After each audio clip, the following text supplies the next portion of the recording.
My name's William John Cox, and in Texas, they call me Billy Jack. And back in 1979, as a young public interest lawyer, I filed a class action lawsuit against our government, claiming that it no longer represented us, that it was in the hands of special interest groups and corporations. And the remedy I asked the court to impose was that every 4 years when we vote for president, that we be given a policy referendums of the 12 most critical issues facing our country, posed as questions to be answered yes or no, so that we can make our own policy and that we can force the politicians who seek our vote to represent us to address those true issues so that we can select representatives that reflect our interest. Well, the court didn't hear my petition. And the next year in 1980, there was a presidential election. So I ran for president in a write-in vote. And I did so to promote not only the national policy referendum, but also a concept of nonviolent war, that we would never again make war against a people or a nation. Instead, Congress would issue arrest warrants. It's a police approach to dealing with dictators who harm their own people and threaten us. Well, as you know, I was not elected. Well, 43 years have passed, and nothing has changed. I mean, not only does our government no longer represent us, but it is also become increasingly in the control of not just corporations, but we have a very expanded, wealthy elite in this country who are funding elections and taking control of our democratic processes. So here we are. We're in another election year, and I'm wondering what can be done.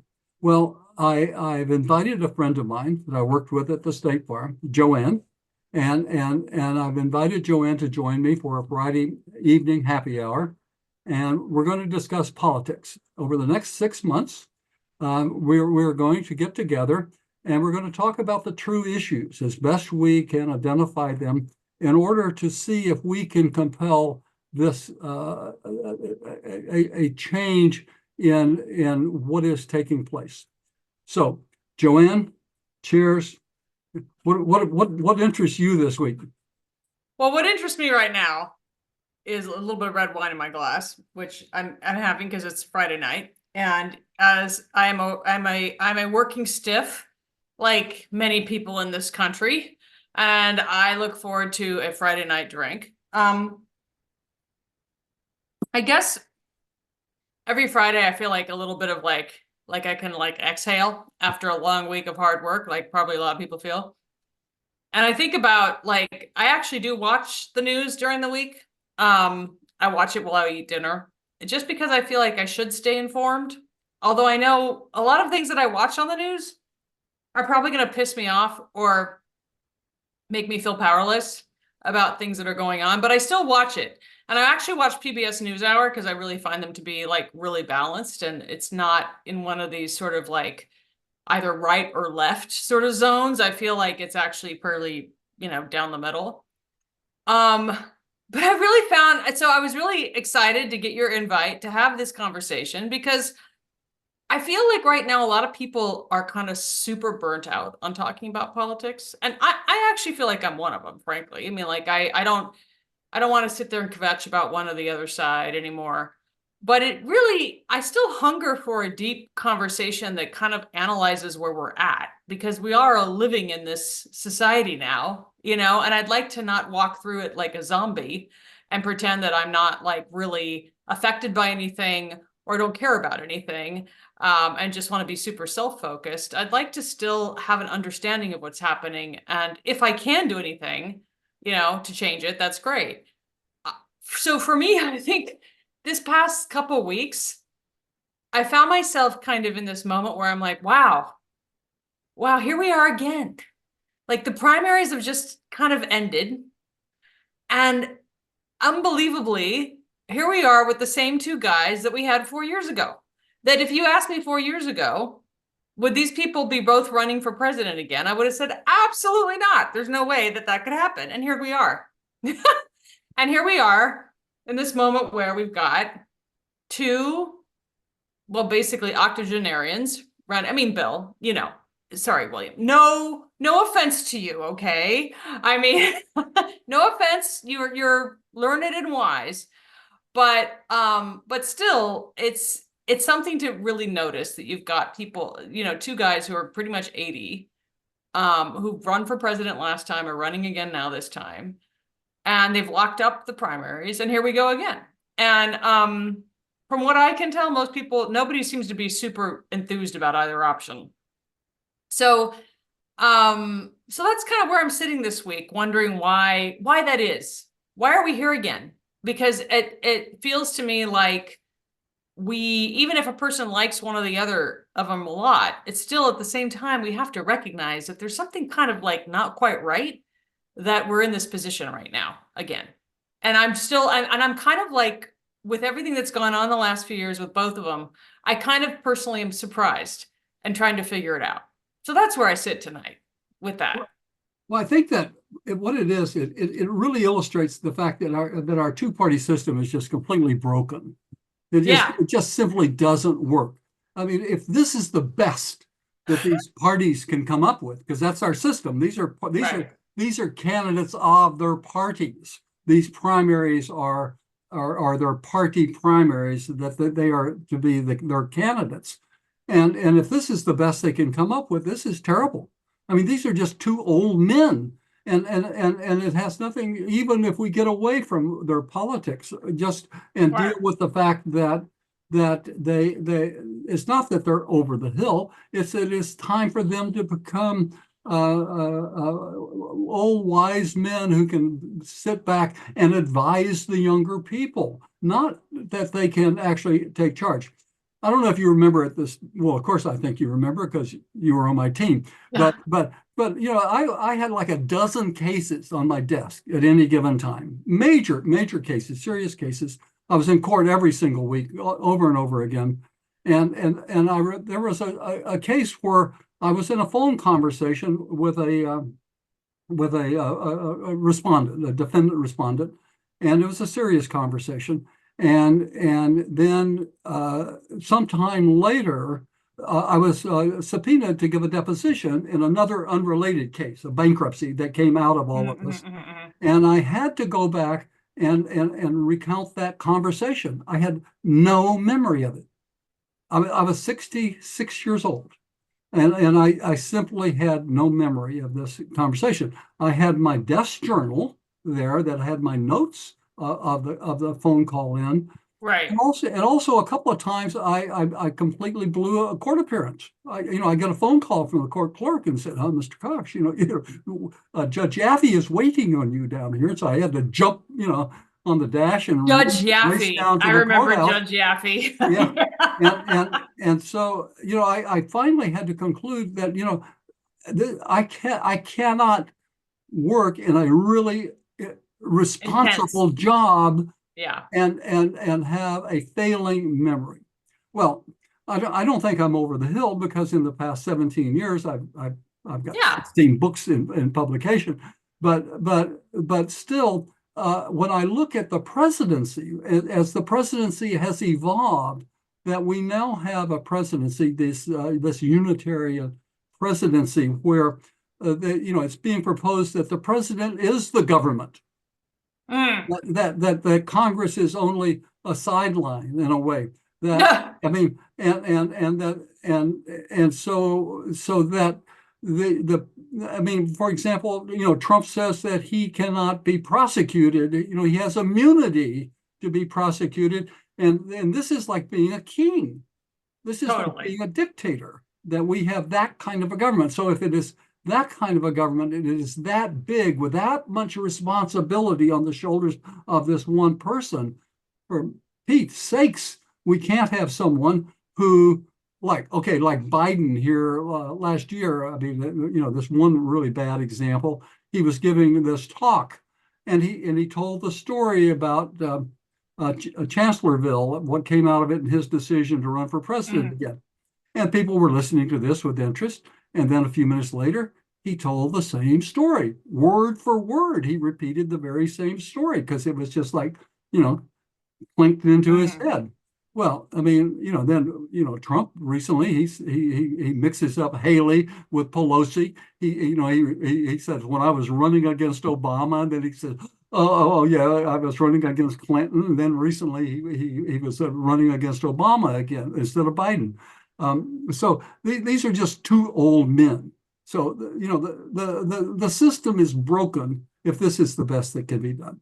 What they should do is like what Biden should do is that he should do what Johnson did back in '68. Johnson, he won the primary in New Hampshire, but Eugene McCarthy came in such a close second that he realized, he was just unpopular. It was finished, yeah. Mm-hmm. Well, he could not. He didn't think he could win the election, and so Humphrey ran. Well, they were so unpopular because of the Vietnam War, they were defeated. Well, we have a very similar situation, with our support of the Gaza war, and the slaughter of the children and civilians that is taking place there. The Democratic base is turning away from Biden. And then on the other side, you have the Republican base, that is shying away from Trump. So are we going to get a president this time, one way or the other, that is really just a very low minority? Elected maybe by 20% of the people of this country because so many people set out the election?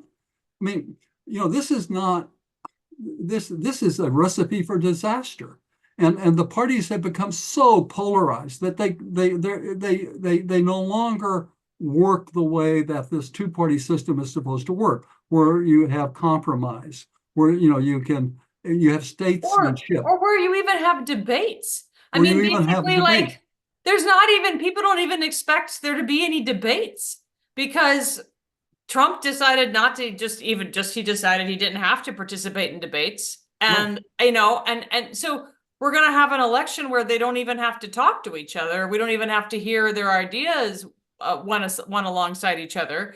I mean, is this the function in some ways of some structural problems with our political system? I mean, my feeling is that as time has gone on, and I've expressed this to you before, as time has gone on, we've had more and more and more of a delta between the electoral vote and the popular vote. If you look over the last 20 years, in 2000, it was just a few hundred votes in Florida. To 2016, it's 3 million votes. So you have basically no equality of the vote. I mean, you have states that have very large populations, but only have 2 senators. And then you have states with very low population that also have 2 senators. And so there's something, and I know that like the Constitution and how things are set up is treated almost like the Bible. Like you're not allowed to question it. Like it's the perfect thing. Like we should just be straight, interpretation, and the Supreme Court, there should be, just the word of the Constitution is what we do. But there's cases to be made, isn't there, that we need to adapt our electoral system. I mean, to actually just have true representation. If we're actually, as you're talking about voters' rights. I mean, how does it make sense that there's not an equality of a vote in this country? Because there isn't one. I don't see it. And I see it as a cause of a lot of the sort of like slow shifting sort of, problems that we have and conflicts that we have and polarization that we have. Well, it's been a grand experiment, Joann. I mean, it truly has. True. I mean, we were the first country to actually have a written constitution drafted by the people as a result of a revolution by the people against the king. Pretty neat. Pretty neat. To be self-represented. And it's been a great thing. I mean, but of course, at that time, women had no rights whatsoever. I mean, it was largely, you had to be a landowner. White male landowners, yeah. And certainly that portion of the population that were enslaved didn't have any rights. People of color were nothing, yeah. But had no rights. So we've had this grand experiment, but it is all based upon there's 2 things that I hold dear that I think that are so important. One is that we fought that revolution, and my forefathers were there.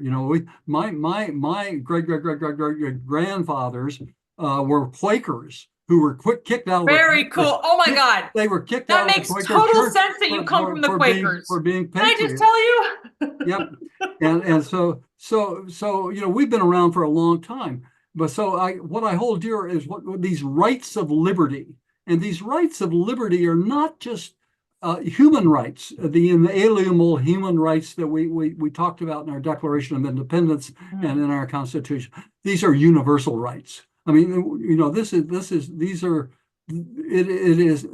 is important that we be self-governing, because the group is smarter than the smartest person in the group. And that's what we've lost. This process that we are in is not designed to identify the issues and the best approach to the issues, and it's not designed to get the best representative to take care of those problems.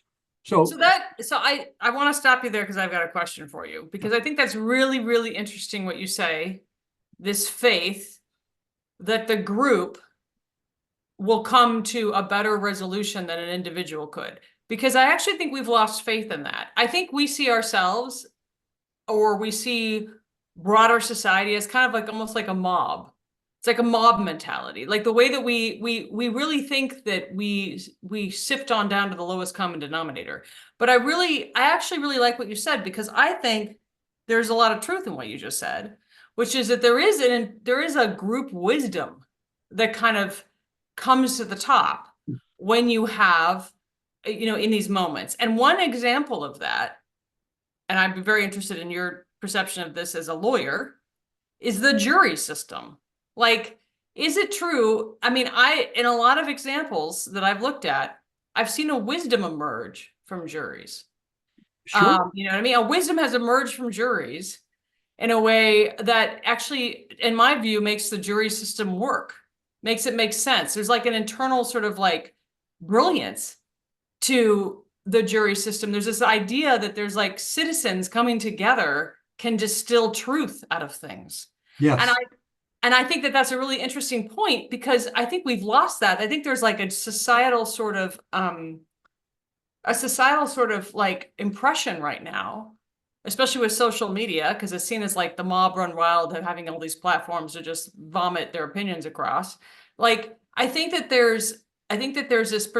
we could reclaim that perspective that you just talked about, that actually the group together can come to a resolution, can come to a sort of like, can achieve a sort of intelligence that individuals don't on their own. I think that's really interesting. Well, what we have to do is we have to take this government that we have, and it's been replicated around the world. I mean, essentially around the world, one form or another, almost every country has a form of constitutional government.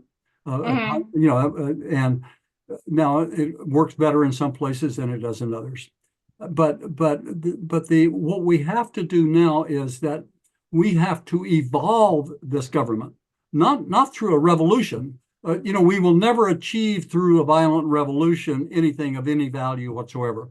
But we can all come together, whether we're Democrats, Republicans, conservatives, liberals, progressives, libertarians.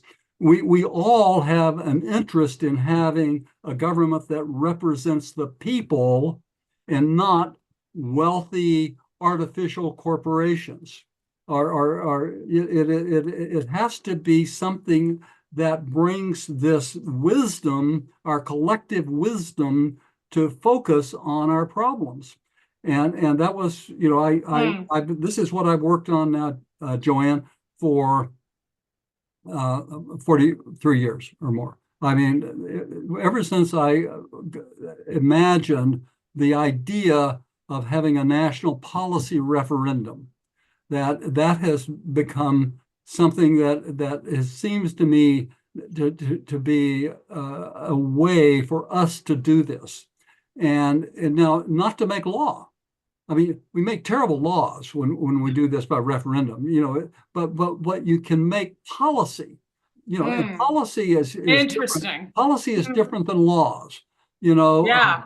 My basic background training is in policy analysis.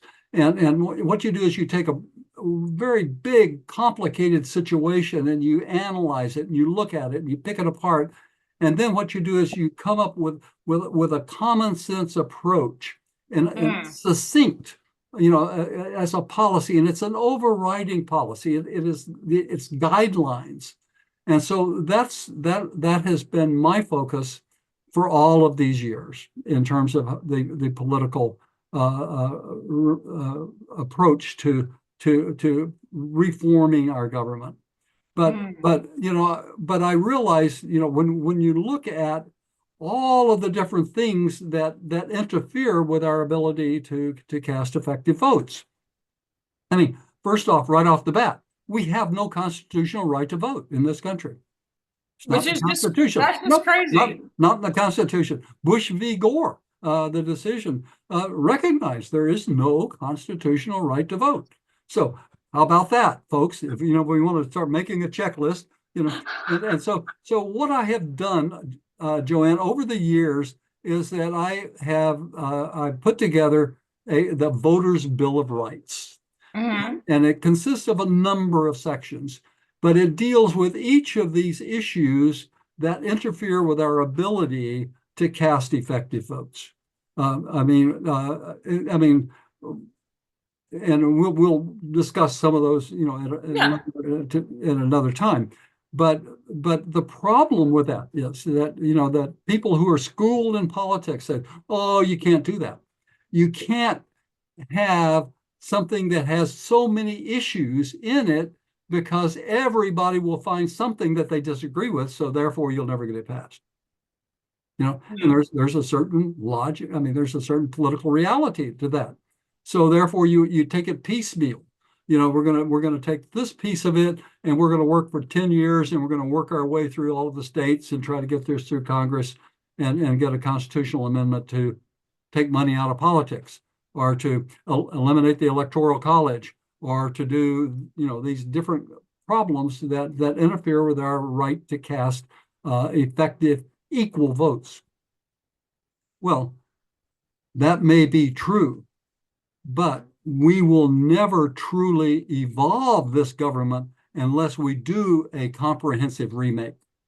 And that's what the Voters' Bill of Rights is all about. It's a comprehensive remake that can and should be supported by everybody if we are to regain our power over our government. In addition to our rights of liberty, the other thing I was going to say is that what is essential to remember is that our government exists because we consented to it. That's a fascinating point. That's my critical point that I keep going back to is that our something we've forgotten entirely. Our consent to be governed was not just given away. It's not irrevocable. I mean, we can revoke it, but we can revoke it by a violent revolution. That's one way to do it against our government. But we can also do it in a peaceful way through a constitutional amendment. If we all support it and recognize that while there are things there that we may not particularly agree with, if we look at the whole package, what will come out of it. Imagine if the people of this country truly came together and they put this through, what it would do. Just the effort would transform our country. Just the movement itself would result in a different society. We would be a different people if we were to do this. And so okay, remember the 18-year-old voting? Bingo, bingo, bingo, 1 year. I mean, it became, popular. There was because we wanted to be able to keep sending 18-year-olds to Vietnam. So, right, I mean, there was a reason behind it. So we can do things if we really are motivated. And we live in an age today where we have the ability to communicate. And a part of that is what we're doing here. And we can, and if it's a good idea, then it can go viral. And that's what it would take. It would take a viral movement, and I think that it would take the energy of the young people. I mean, it would take the energy of the young people to make it happen, but it would take the wisdom of the women to pull it together. To be honest with you, the women who mother our children and realize how incredibly threatening all of this is to the future of our families. And that's the movement that I envision, that is energized by young people who can pick up their phones and do this faster than lightning, but with the wisdom and organizational savvy of these generations of women who have joined the workplace, who have gone out and demonstrated their abilities to work in every profession. And that's where we're at today, is that's what I have faith in. You know, and the years left for me, that's what I hope to see. And what I dream about, what I wake up in the morning at 3 o'clock, what pulls me out of bed in the morning is 3 o'clock, everybody. Yeah. I hope you heard that. Okay, yeah. Well, sometimes I sleep until 4, but goodness gracious. But really, that's what gets me going. Is that this could happen now? I mean, look around the world at all the color revolutions. I mean, you know that it can happen if people feel that it is a benefit to them personally, and that it is something that is important to them on every level. Well, I think something that has going for it is that it's not left or right. It's not. No. Because I think that that's something that it really has going for it, because I think no matter what somebody's political orientation may be, we can all agree that we have been alienated from our power in terms of being a voter. I think everybody can agree with that. Right. And I think everybody knows that the very kernel that's the truth. It's true.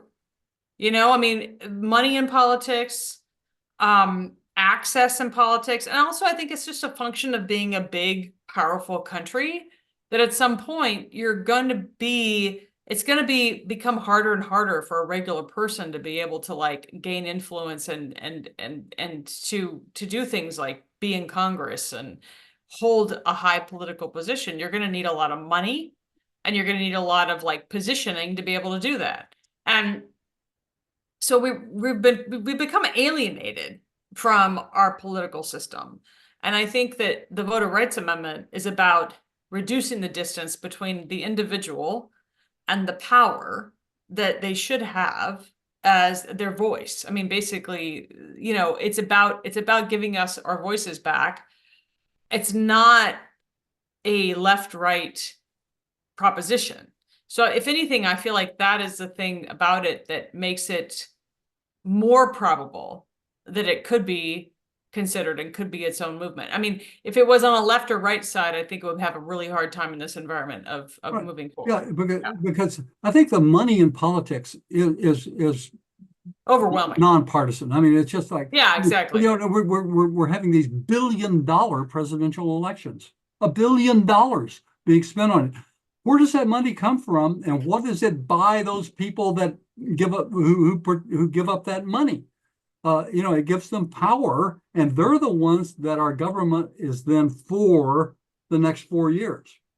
Where that money came from. Okay, but do you think, you know, I heard something about this presidential election, though, because we all both know these candidates, you know, that maybe the money that yes, I mean, like money matters and usually is the thing that has polluted a lot of our politics. But in this particular election this year, like people actually really already know these candidates. Right. So it's not really so much that it's going to convince anybody. Right. Yeah. So it's going to be just blowing $1 billion to blow $1 billion, but it may not really change the outcome. No, every morning, at the gym as I'm working out, and there, the TV's up there, and it's just going to be nothing but, political ad after Oh my political ad God. after political ad, and they're all going Especially to be negative. if you're in a swing state, it's just you're just pummeled Well, with it. of course, that's one of the things that the Voters' Rights Amendment does is it gets money out of politics. It removes the equation of money and the First Amendment, for one thing.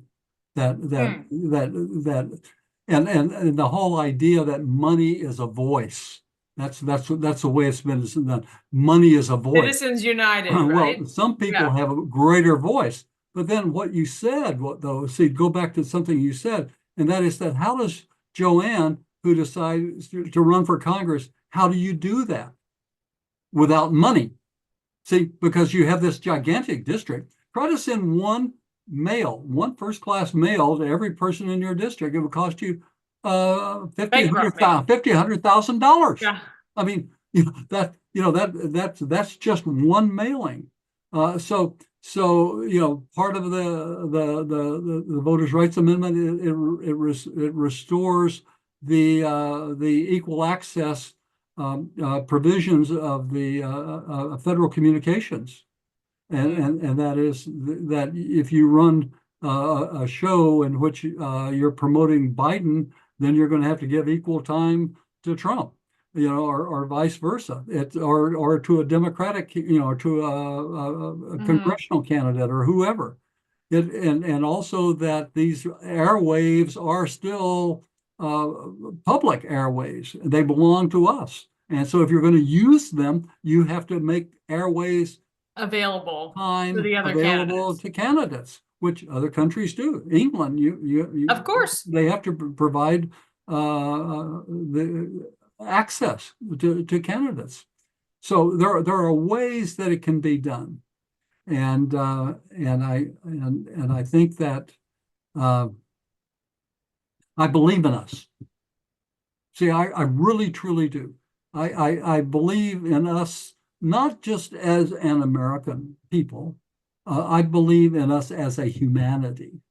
I Mm. believe that, if you get in an airplane, well, what would be great would be to get in the Skylab and be able to circle around the Earth and look down upon the Earth and go over at night and just look at how entire countries are illuminated at night and the power that it takes to illuminate that entire country at night, not just the power of it, but the cooperation that it takes to do that. That Mm. who we are Mm. as a united humanity is incredible. Mm.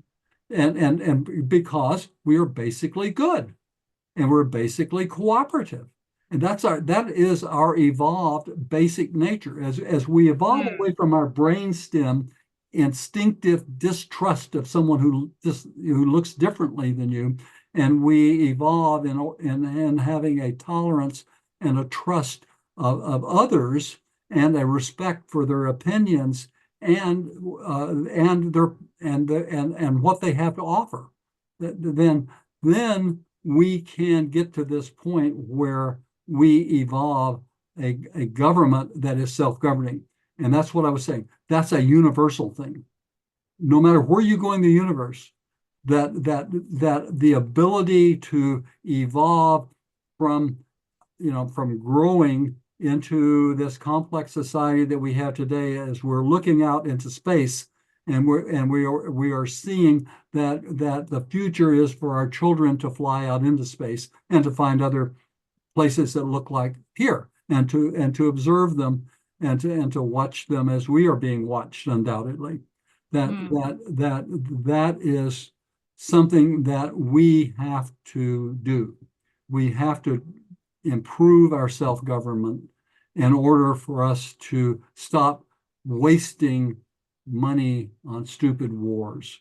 And Mm. that's just the bottom line, something we have to do. I mean, and I mean, just can we even begin to conceive what this world would be like if we had come out of World War II, and instead of going into a Cold War, and spending these trillions and trillions and trillions and trillions of dollars on unnecessary And developing a weaponry. bomb. Yeah, Yeah. developing all of this weaponry. I mean, we wouldn't have stopped at Mars. I mean, we would be out of beyond the solar system. You know, we would be transcending throughout the universe. It And is really, but but I like what you, we have wasted 50 years or more, you know, just 70 years. well, I don't know if it helps us to think of it as wasted because frankly, I mean, there have been movements forward. There have been, Oh, I of mean, there course. had people, I mean, women, people of color, I mean, there's way more acceptance now, and there's way more opportunity in some ways than there has been in the past. But I take your point though about evolution because it does feel at times that there's something sort of fundamental that needs to change or be modulated or evolve, as you say, to make us more capable of overcoming these sorts of very basic oppositional sort of fights we get into. I mean, like I look at our own Congress right now, and it just feels like it's, it used to be back in the day, like you say, of our founding fathers, it's like statesmen. People got up and like had philosophical speeches about things and really kind of like delved into what it was to be a republic and what it was to be, I mean, like these like profound intellectual and visionary sorts of debates that went on, if you think about like Lincoln and all these, and what we have now, it just feels like that whole ideal has been debased, frankly, with Right. the level of discourse that we have now. And I'm just like, how did that, why is it that we've made, I mean, just to back it out to like the humanity level that, that you were talking about, we have made such advances in science. We've made such incredible advances in medicine. We've made such incredible advances in so many different levels. But why does it feel like our politics has regressed? Well, I think what happened is, okay, let's go back to the Nixon years. Mm-hmm. Let's go back to the Nixon years. The Congress that was impaneled during the Nixon years was an incredible Congress. I mean, look at all the things that came out of it: the equal protection, the environmental agencies, all of the things True. that took Early place 70s, there yeah. were part of it was back when the Republicans were the progressives. And the Democrats, the solid South, were the racists, who opposed equal rights and so forth. So, I mean, so we don't have to go back that far. There was a Congress. Now you got to remember also that that Nixon would have been impeached by a bipartisan vote in Congress. Yeah, imagine. Huh? Imagine. Yeah, they were Republicans who were in there But they had in a those like committees. basically a sense of morality. Right. And so what happened? Okay, what happened was that also during those Nixon years was this thing called the Powell Memo, the Powell Memorandum. Powell was an attorney who among one of the most powerful attorneys in the country, a corporate attorney. Among his, he represented the tobacco industry, and he also represented the Chamber of Commerce. And so he wrote a memorandum that essentially said that, listen, corporations, we're losing the battle here, with the Environmental Protection Agency and all of these things that are coming along, that we're going to have to fight this. And so he wrote this memorandum and said, okay, you people are going to have to put up money if we're going to defeat this. And they did.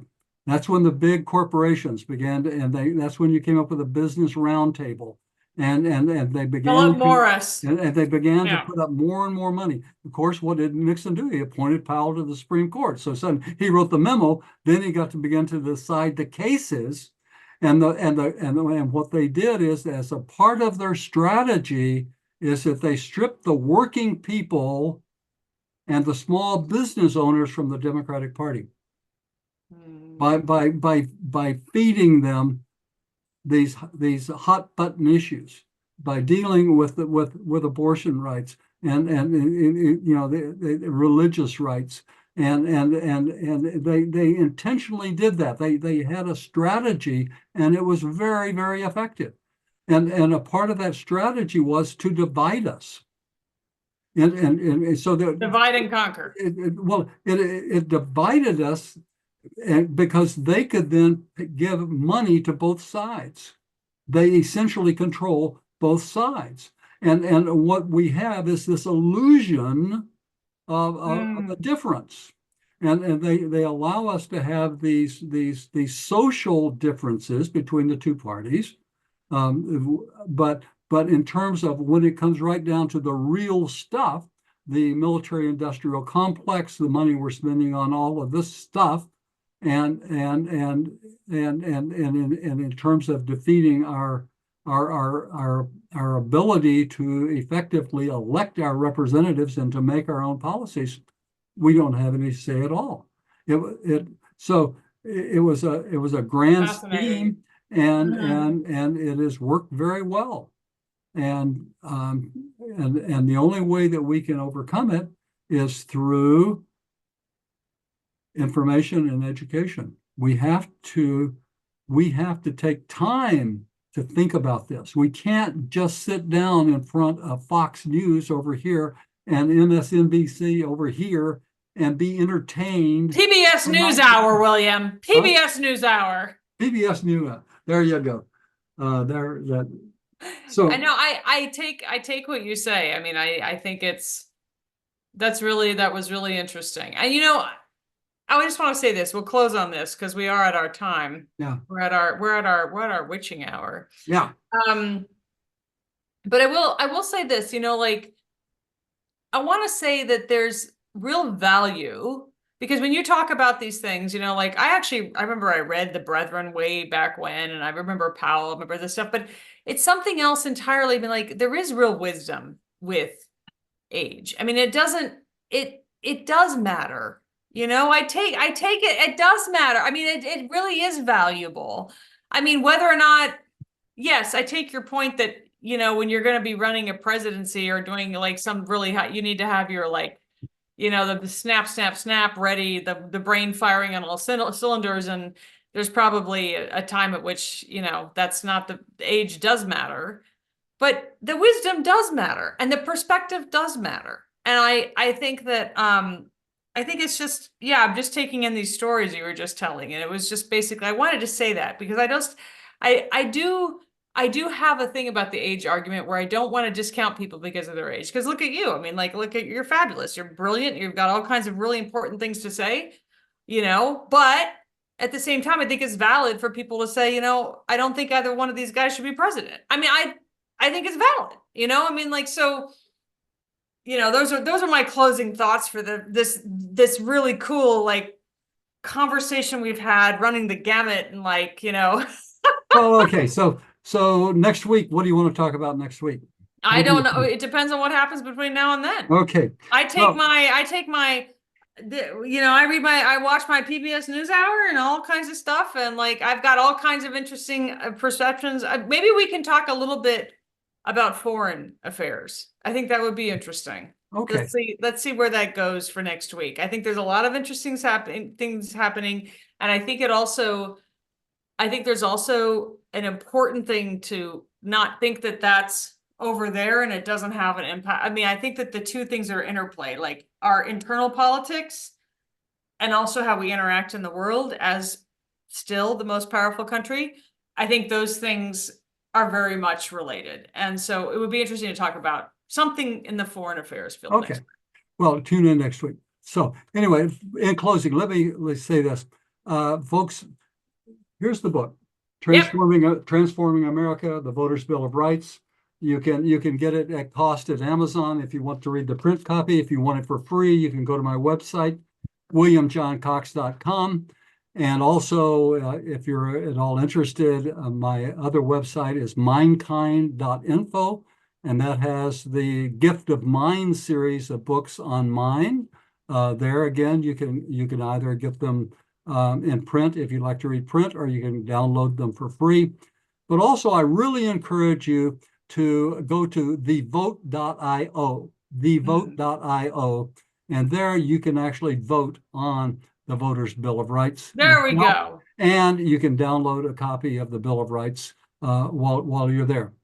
And if you like what you see here, please subscribe to our channel, give us a like, post a comment, and share with others.